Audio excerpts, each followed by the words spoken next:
Clube da Luta não era para se tornar um clássico cult. Quando chegou aos cinemas em outubro de 1999, a crítica se dividiu e o público se manteve afastado. Mas nos bastidores, o caos era tão desenfreado quanto o que acabou na tela. Aqui estão 15 fatos bizarros e comprovados sobre Clube da Luta que provam que, às vezes, os melhores filmes nascem da mais completa loucura.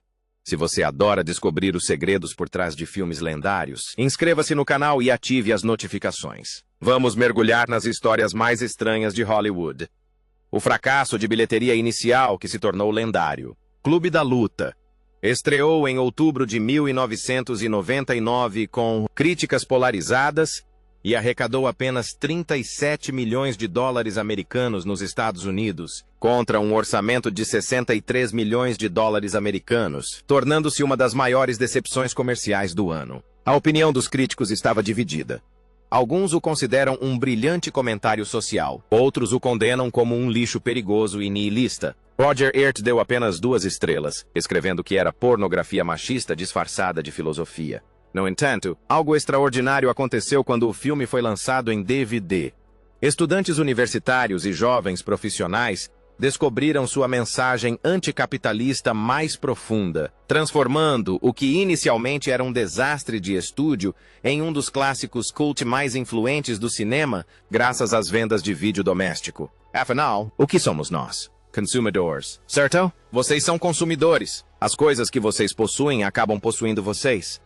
O entusiasmo obsessivo de David Fincher selou o acordo. Fincher não era a primeira opção. Vários diretores consagrados recusaram o projeto, considerando o material muito controverso. Mas, ao ler o roteiro, Fincher ficou obcecado com seu potencial para criticar a cultura de consumo americana e a crise de identidade masculina. Seu trabalho anterior em Seven provou que ele conseguia lidar com temas sombrios sem comprometer o apelo comercial. Fincher passou meses desenvolvendo sua visão, criando storyboards detalhados e trabalhando com diretores de arte. Ele estava tão entusiasmado com o projeto que concordou em trabalhar por um cachê significativamente menor.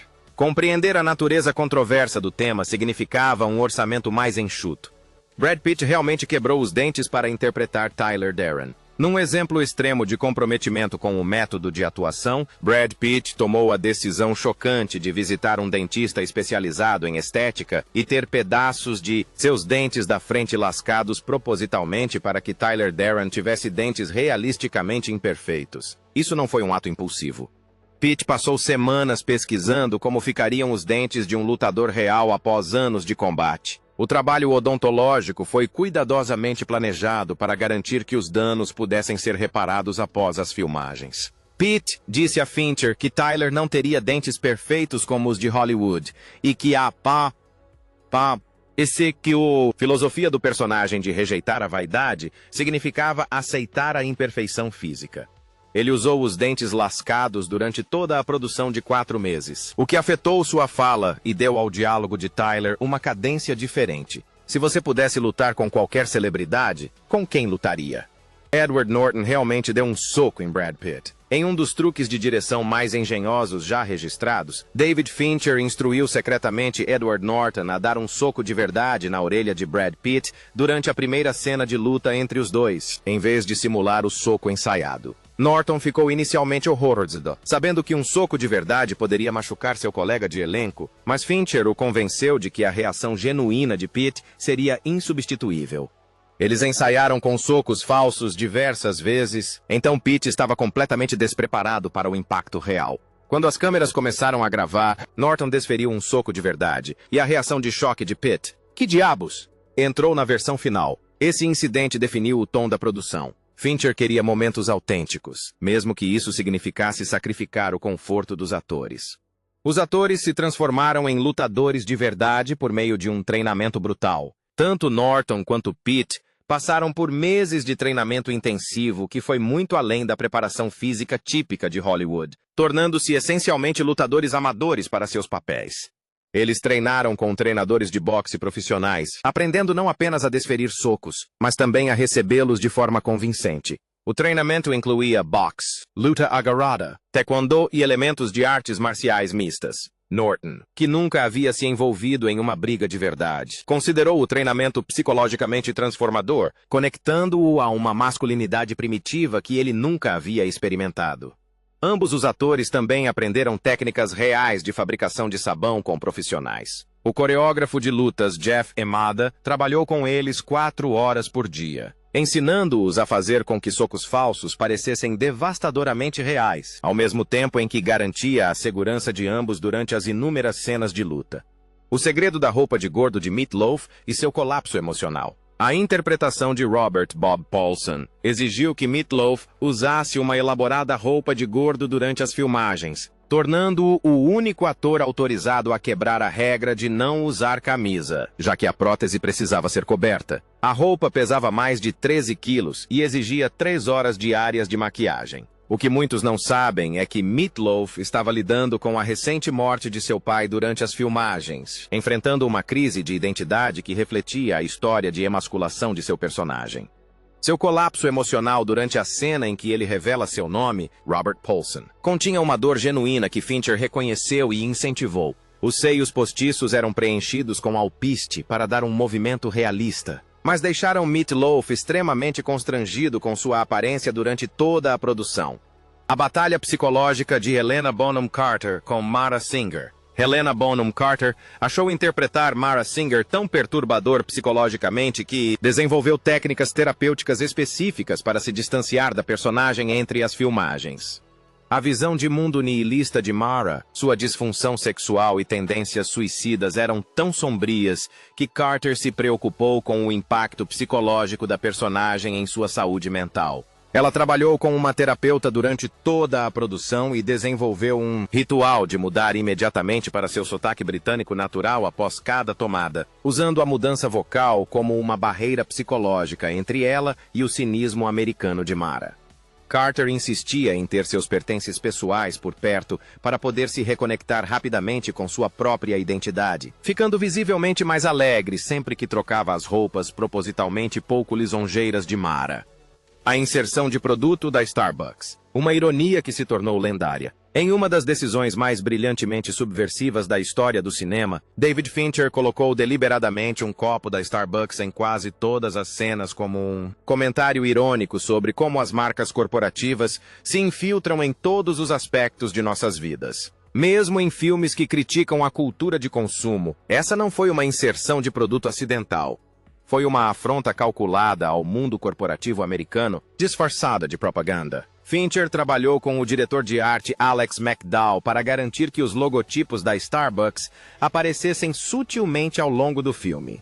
Das cenas de escritório às reuniões de equipe, a ironia era multifacetada. Um filme que pregava o anticonsumismo, financiado por corporações e distribuído em cinemas corporativos, apresentando uma das marcas mais reconhecidas dos Estados Unidos.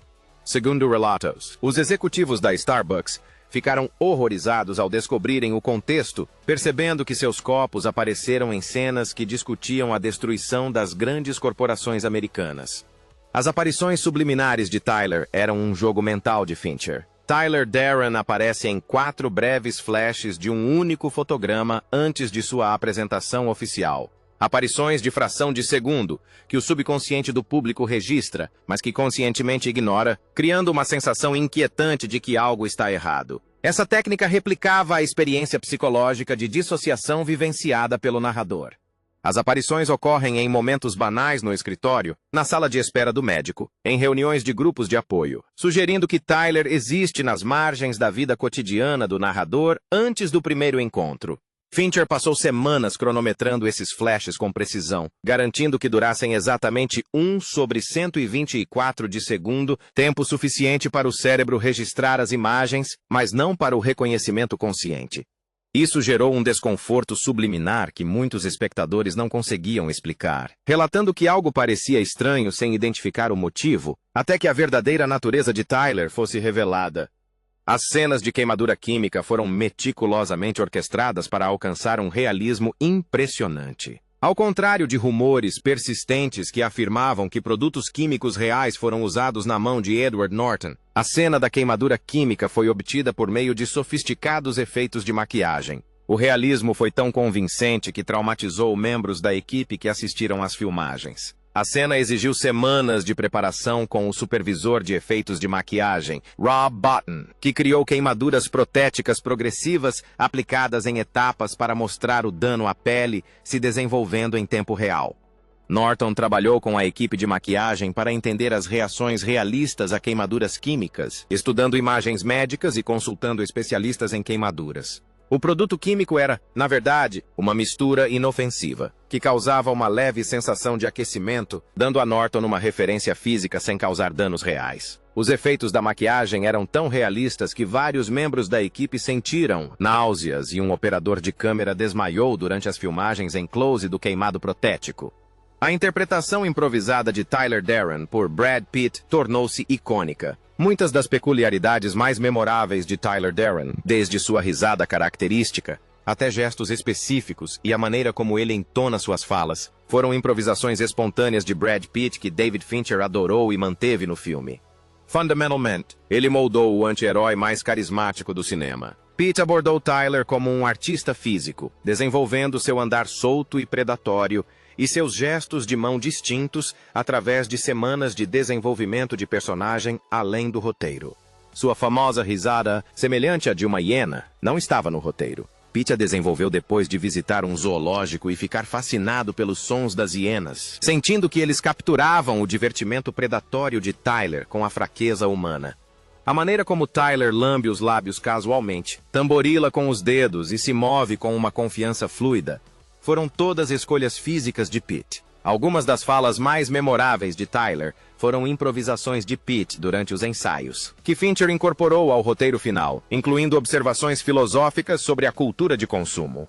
A revolução na coreografia de lutas que mudou o cinema. As cenas de luta de Clube da Luta exigiram uma coreografia revolucionária, equilibrando o realismo brutal com a segurança dos atores, essencialmente inventando novas técnicas que influenciaram o cinema de ação por décadas. O coreógrafo de lutas, Jeff Mada, rejeitou a coreografia tradicional de Hollywood, que parecia teatral e irrealista, desenvolvendo, em vez disso, um estilo que capturava a natureza caótica e desesperada das lutas clandestinas reais. As lutas foram concebidas para parecerem brutais e dolorosas, em vez de heróicas, com os combatentes demonstrando cansaço genuíno, cometendo erros e sofrendo consequências realistas. Cada cena foi meticulosamente planejada com múltiplos ângulos de câmera para capturar o caos, garantindo que nenhum ator corresse perigo, o que exigiu semanas de ensaio para alcançar a aparência de violência espontânea. Norton e Pitt treinaram intensamente para desferir socos convincentes, cair corretamente, absorver impactos simulados e fazer o cansaço parecer autêntico. Amada introduziu técnicas de artes marciais mistas, estabelecendo novos padrões para cenas de luta realistas, priorizando o impacto visceral em detrimento da beleza estilizada. O fracasso de bilheteria que se tornou uma revolução cultural. Clube da Luta arrecadou apenas 37 milhões de dólares americanos nos Estados Unidos, contra um orçamento de 63 milhões de dólares americanos, tornando-se um dos maiores desastres comerciais de 1999. Muitos espectadores abandonaram as sessões nos cinemas, confusos com os temas anti-establishment.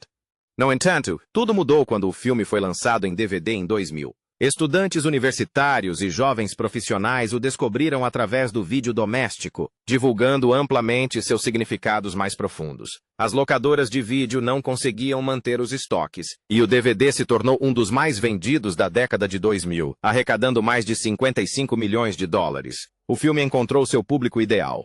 A sensação de estar preso à cultura de consumo tornou-se um ponto de referência geracional que transformou a maneira como os estúdios comercializavam conteúdo controverso.